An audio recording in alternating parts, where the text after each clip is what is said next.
I unfortunately had to move back with my family after my most recent breakup. He and I were living in Boston together in an apartment we got. Just a little word of advice: never sign a lease with someone who you recently got into a relationship with. He was not the person I thought he was. My parents live in western Massachusetts. If you've ever been to Massachusetts, you'd know the more west you get, typically the more rural it gets. I'm not a big country girl. I like to be in or near a major city, especially since I'm in my 20s still. My parents' area is super boring. I'm hoping I'm only here temporarily until I find another apartment I can afford myself, though I'll be staying away from Boston for reasons. I had to get a job back at the urgent care facility I used to work at before I moved. They welcomed me back excitedly, even if it is just temporarily until I move again. The trade-off with this job, though, is that I tend to work undesirable hours, meaning overnights. Though the shifts are easy, they're boring, and they entirely mess up my sleep schedule and social life. Not that social life is even the best around here. After my shifts, sometimes I'll stop for what's considered my dinner, usually takeout since not much is open at these hours. Though this morning, I got out at 4 a.m., and there's a bagel place that opens at that time, and they serve a lot of types of food. So I stopped by there and grabbed a chicken sandwich and a salad. I was going to eat it once I got home. I also had to make a pit stop for gas as well. I stopped at the local Shell station, one of the few gas stations open at this hour that was on the way home. The parking lot for this station is huge, and yet I hardly ever see any other cars in there, even during the day. I went inside to pay cash to save a little money. I went back outside to the pump, and there was now another car at one of the other pumps. It was a blue sedan. A guy got out of the car as I was walking over to the pump I was at. As I began fueling, I noticed him start to fuel up as well. I guess he locked the handle in place so that it would automatically keep dispensing gas without him holding it, because he walked through the two pumps to my side and then said to me, "Want to see a funny trick?" I immediately hated this interaction. Still, for some reason, I said, "What's the trick?"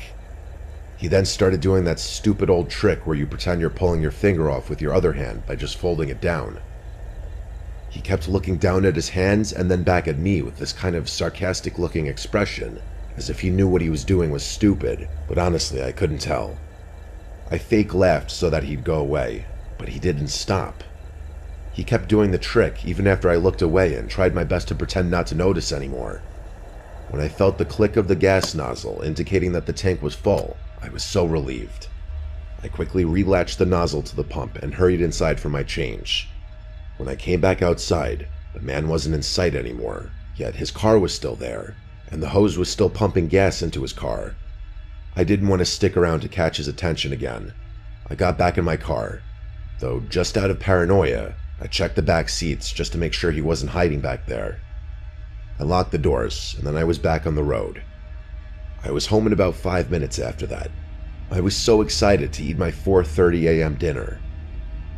I picked up the spare from my parents' hiding spot, unlocked the door, and then quickly hid it back in its hiding spot. I locked the door once I entered, as I always do. I went straight to the kitchen to eat. I make sure to be quiet when I get home late so as not to wake up my parents. We only have 2 cars in the family, so I share my mom's car. I didn't need a car in Boston anyway, but since I moved back, I had just been using the hidden spare key they would hide in the front to let myself in. As I was at the table eating, I heard the front door being unlocked and then opening and closing. I stopped chewing and froze to listen. With a mouth full of food, I said, "Mom? Dad?" No answer. I didn't hear any footsteps or anything. I hurried out of the kitchen to take a peek in the foyer. No one was in there. I felt like my heart was in my throat. I ran up the stairs to my parents' room and barged in. I was horrified to see both my parents in bed, and they were both awoken to my very forceful opening of the door. I said very quietly but in a clear panic that someone just came inside the house. My dad jumped out of bed and hurried downstairs. I cautiously followed behind him. He turned on all the lights of every room we passed, then he went out front to check for the spare key, and it was missing. My mom and I were absolutely horrified, yet my mom still found the time to lecture me for not checking my surroundings before re-hiding the key. My dad began searching every room in the house, and we followed. When he was done checking my older brother's room, he He left to continue searching and left the lights on in here. I stayed behind in this room and decided to check a couple of the spots that I felt my dad had missed, because I know internally I didn't expect to find anyone. I checked under the bed and then I checked the closets. Nothing. So I went downstairs to the main floor. It seemed my dad was already checking the basement. I was honestly horrified to go into the basement right now, even with my dad down there, so I stayed on the middle floor with my mom. But curiosity still got me, and I went to the dining room, which is adjacent to the foyer by the front door. I got down on my knees and looked under the table, and there he was. It truly did not feel real. There was that man from the gas station, hiding under the dining room table. I recognized him instantly. I screamed as loud as I could, and in response, my mom started to scream too. My 65-year-old dad came up the stairs as fast as he could, ready to fight this intruder. The man came out from under the table and began fending off my dad, who is at least 20 years his senior. And as my mom and I saw him overpowering my dad, we began doing whatever we could as well, hitting and punching at the man as my dad still held on to him. It was when all three of us were attacking him that he finally decided to retreat and fled through the front door. This was when we called the cops, and thank God for a quick response time. However, that man still had the key to the front door. That night, the police left a police car parked in our driveway to deter that man from coming back. My dad wedged a chair in front of the front door as well and slept in the living room. The next day, he switched out the lock to the front door, and with that, my parents' days of hiding a key outside were over. I do feel guilty for bringing that dangerous man to my parents' house, and it was definitely on me for being careless. But honestly, I think that man followed me with his headlights off, because I didn't see any cars behind me the entire ride home. I'm happy for my and my family's safety though. However, this just made me want to move out of here even more.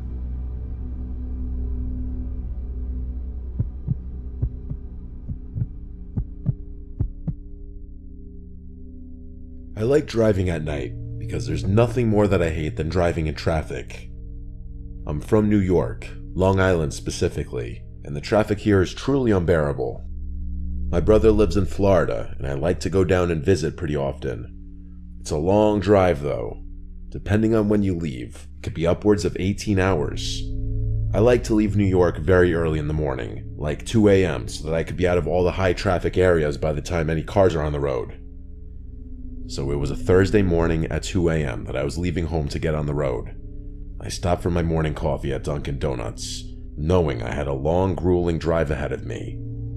The reason I was driving and not flying was because I was going to be down there for a whole month, and I didn't want to rely on my brother to take me everywhere I needed to go. By the time I was off of Long Island, it was after 3 a.m. It was smooth sailing from Jersey. The drive from New York to Florida is very easy once you're out of New York. You take the I-95 all the way down. At about 4 a.m., the hunger was starting to set in, and so I pulled off the I-95 at the first sight of a food sign. I saw Wendy's on the sign, and so I figured I'd get breakfast from there. I skipped breakfast at the house because waking up so early, I feel like your brain doesn't have a chance to realize how hungry you are for a few hours. At least that's me personally. I followed the signs to the Wendy's. I was in some random spot in Jersey. There were no streetlights here. I felt like I was in the middle of nowhere. Just about the only light was from my headlights. When I got to the Wendy's parking lot, some of the lights were on, and I saw a car in the parking lot, so I pulled into the drive-thru. The menu in the drive-thru was lit up, so I thought it was open, but I sat there for over a minute looking at the intercom, waiting for someone to greet me, but they didn't. I even said "excuse me" to no avail. I pulled out my phone and looked up this Wendy's, and wouldn't you know it, it didn't open until 6 a.m. And then, suddenly, 3 knocks at my window almost sent me out of my seat. I turned to my right, and there was a man outside my window, smiling. He motioned for me to lower the window. I didn't really feel comfortable doing that, so I just cracked it open just enough to hear him. He said the place isn't open, and I said, yeah, I actually just found that out. He then told me that he was stranded. He pointed to the one other car in the parking lot over there, and said his battery died. He practically begged me to come help him jumpstart his car. I told him I don't have jumper cables, and he told me not to worry, he has them in his trunk. I took one more look at his car parked in the corner spot by the woods, and I said okay. I believe in karma, and I knew I'd have bad karma if I left this man stranded in a situation that I could have easily helped him out in. He backed away from the car so I could pull my car next to his. Since he was parked head in, I did the same to align our hoods as close as possible. I got out from my car after popping my hood. He went to go pop his hood and grab his jumper cables. After we connected the cables to the respective terminals, I started my car again. We gave it a minute before I told him he should go try starting his car. He took his sweet time walking inside, but when he tried starting it, the car didn't start. So we gave it another couple of minutes, and then he tried it again. Still nothing. This was weird considering he had just been driving the car, so his battery shouldn't need that long to get enough of a charge to start again. The guy then asked me to hang on as he walked away and got on his phone. He started speaking in Spanish in a pretty low volume. I can't really understand Spanish, so I wasn't even bothering trying to hear what he was saying. He came back to me after his call and said that his friend said to give it a few more minutes and try one more time. I said okay. I was trying to do the right thing, but I was also hoping this wasn't going to eat up much more of my time. But the last thing I was expecting was hearing the aggressive sound of 2 pickup truck engines flooring it into the parking lot, one from either side of the building. I instantly put it together. I said oh shit under my breath as I removed the jumper cables from my battery and shut the hood in a hurry, but it was too late. The 2 trucks pulled up behind my car, trapping me in. I had to think on my feet. I looked at the man, who was still smiling at me, but now the smile looked and felt much more nefarious and evil. The look he gave me was so unsettling, and it's engraved into my memory. I locked my car with my key fob and darted into the woods. I ran in the dark, cutting up my shins and God knows what. I tripped over something on the ground, and at that point, I took that as the time to lay down and make myself as tiny as possible. I heard a few men yelling in Spanish somewhere in the woods. I was so scared for my life as the voices got closer. I don't think it gets any more tense than what I was experiencing in that moment.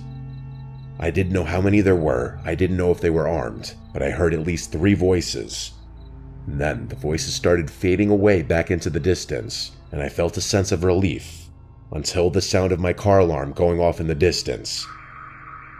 All of my stuff was packed in the back of my car. Hundreds of dollars worth of clothes, shoes, watches, bracelets. I started making my way back to the parking lot, crouching down. By the time I got close enough to look into the lot, I could see it was just my car there. All 3 other vehicles were gone. I ran out to my car, and it was anyone's worst nightmare. My rear window was shattered, and all of my stuff was gone. Basically 80% of my entire wardrobe, just stolen. My suitcase in the trunk, and all the bags in the back seats. Everything.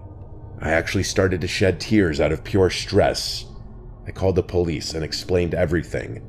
The officers on scene told me they would have to get the CCTV footage from the Wendy's when they opened. After taking all of my info, I was told I didn't need to stay in town and they would be in touch. I was about 2 hours from home. I turned around and drove home. It was the most stressful, depressing, and defeated drive of my life. To make matters worse, I was contacted by the police department in Jersey, and they told me the vehicle in the Wendy's lot had a fake license plate, and the 2 pickup trucks didn't have plates.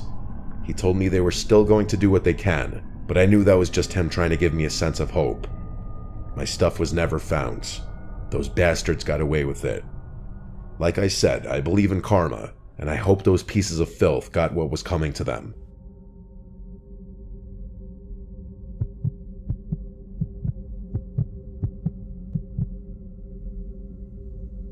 We've all taken a long car trip, haven't we? We've all passed that rest area sign multiple times, wondering if we could make it another 20 minutes or not before having to take a pee break or stretch. Sometimes you're lucky and get one of those huge rest areas with the big buildings with food and everything. But most other times, depending on where you are, you'll be lucky to get a little one with a tiny building just for restrooms and nothing else. Well, I was on a long road trip. A 15-hour road trip, actually. And a big chunk of that drive was overnight. I won't say from where to where because I don't really think that matters much. But I will say that I was in some bumfucky area on the east coast of the US. It was late at night and I was powering through the drive. Not many cars on the road at this hour. In fact, it was a pretty rare scene to see another car on the road this late. I was reaching that uncomfortable point in the ride where I had to use the bathroom, and I was just getting overall antsy in my seat from sitting for so long. I started keeping an eye out for a rest area sign, and when I saw that familiar blue sign, it felt like a saving grace. So a few miles later, I veered off into the rest area. It was a small one, but there was a restroom building, and that's all I needed. There were no trucks parked here. I'm pretty sure they could only stay overnight at designated truck rest areas. But there was another car in the parking lot. I considered the possibility that whoever it was asleep in their car. As I got out from my car, I stretched a bit, and on my way to the bathroom, I looked at the other car in the lot. But the windows appeared to be tinted, so I couldn't see if someone was inside of it or not. Not that it was a big deal in the moment, I was just curious. I got inside the bathroom, and I was faced with a strange sight. There was a man standing in the corner of the bathroom with his head looking down and his back towards me. At first I thought he was using the urinal, but I quickly realized he wasn't even facing the closest urinal. He was literally just facing the corner of the wall. I paused, and I didn't know whether to say something or not. I almost said, "Are you alright?" but the scene was just too weird. I had to walk closer to him though to get to the stall, and honestly, I was almost scared to get near him. I just tried to mind my business and keep a normal pace. I walked into the stall and closed the door. Honestly though, I couldn't go to the bathroom with someone else in the room. I'm one of those people. He was just too dead silent in there. It was weird. I stood in the stall for like a minute trying to at least pee, but I couldn't for some reason. I flushed the toilet anyway and left the stall. But now, the man had turned around. He was still standing in the same spot, but now he was facing me. I could see his face, and he was looking at me. I'm not one to ever judge someone's appearance, but this man was the scariest looking man I'd ever seen. There was something so unsettling about his face, specifically his eye region. The expression he had was a blank stare. I hadn't had a social interaction in over 10 hours, and this caught me way off guard. Instead of saying anything, I quickly turned and headed out of the bathroom. I got to my car and wasted no time turning it on and backing it up. As I looked in the rearview mirror, I saw that man walking in the direction of my car. I drove fast away to get him out of my sight. I was relieved to get back on the highway. However, that was the only relief I got. I still had to use the bathroom. I was sure it would only be another 20 minutes or so till the next one. I could hold it. I was right, it was about 20 minutes before I got to the next rest area. It was another nearly identical one as the other. Like I said earlier, most are pretty similar. No cars were in this one, thank God. I pulled into a spot right in front of the bathroom and hurried to the stall, and let's just say I felt a lot better very quickly. As I was finishing up in the stall, I heard footsteps enter the room. I thought they'd stop at one of the urinals, but the footsteps came straight to the stall and stopped. I saw someone's shoes through the bottom crack of the door. They were literally standing on the other side of the stall. My first thought was that it was that guy from the other bathroom. He followed me. My social anxiety was handicapping me from saying anything initially, until I finally mustered up the courage to say, "Someone's in here." No response to this though. Now I knew I was in trouble. The only thing I could do was dial 911, put it on speaker so that the man could hear the operator say, "911, what's your emergency?" I said loud and clear, "I'm being followed by a dangerous man, I feel threatened." As the operator asked my location and details, I answered everything in a loud voice, in a tone suggesting that I was implying a "f*** you" to the man. Thank God this worked, as the person turned and walked out of the bathroom. I told this to the operator, but said I still would feel safer waiting in here until police came, and that's what I did. A knock at the bathroom door from a police officer was my cue to safely come out. I described the man and the vehicle I saw at the other rest area, the creepy encounter, and then the second creepy encounter at this one. We checked my car as well to make sure it wasn't messed with at all. After determining that he was gone, the officer and I left the rest area at the same time, and eventually he turned off the highway. The rest of my road trip went normal, but damn was this a terrifying night. I'd never been followed before. I know with almost 100% certainty that the person outside of the stall was the same creep that was in the first bathroom. It just feels extra weird because I'm a male. These things I feel like usually seem to happen to women, but I guess it can really happen to anyone.